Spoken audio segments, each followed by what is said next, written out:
ડાંગ જિલ્લામાં ખ્રિસ્તી સમાજના ધાર્મિક કાર્યક્રમનો વિડીયો વાયરલ થઈ રહ્યો છે।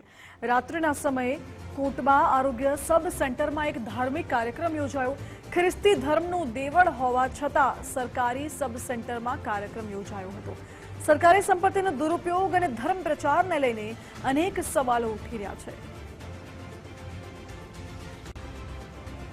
વધુ જાણકારી સાથે જોડાયા છે સંવાદદાતા સ્નેહલ પટેલ।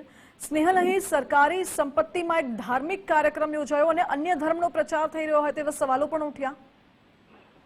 જે ચોક્કસથી જો વાત કરવાની આવે તો ડાંગ જિલ્લો એક આદિવાસી જિલ્લો છે। ત્યાં આગળ અનેક જે છે તે ધાર્મિક પ્રોગ્રામો થતા રહે છે। ત્યારે જે ધર્મ પરિવર્તનની પણ જે ઘટના છે તે અનેકવાર ડાંગમાં બની ચૂકી છે। ત્યારે હવે જે છે તે ડાંગના આહવા તાલુકા જે મુખ્ય મથક ગણાય છે આહવા, જેનો એક ગામ છે કોટબા ગામ, જ્યાં આગળ આરોગ્ય સબ સેન્ટરની અંદર ખ્રિસ્તી સમાજનો જે છે તે ધાર્મિક કાર્યક્રમ યોજાયો હતો। જો કે આ વિડીયો જે છે તે કોઈક બનાવીને સોશિયલ મીડિયા ઉપર વાયરલ કર્યો છે। ત્યારે આ સરકારી કચેરીઓમાં આ રીતના ધાર્મિક કાર્યક્રમો કેટલા યોગ્ય કરવા તેવા પર અનેક પ્રશ્નો જે છે તે ઉઠી રહ્યા છે। ત્યારે આ રીતના જે છે તે ડાંગની અંદર જે છે તે આવા અનેક કાર્યક્રમો ખ્રિસ્તી સમાજના થતા હોય છે અને ઘણીવાર જેનો હિન્દુ સંગઠનો દ્વારા વિરોધ પણ કરવામાં આવ્યો છે। ત્યારે વધુ એક વિડીયો બહાર આવ્યો છે। ત્યારે હવે કેવી રીતે કાર્યવાહી થાય છે એ જોવાનું રહ્યું।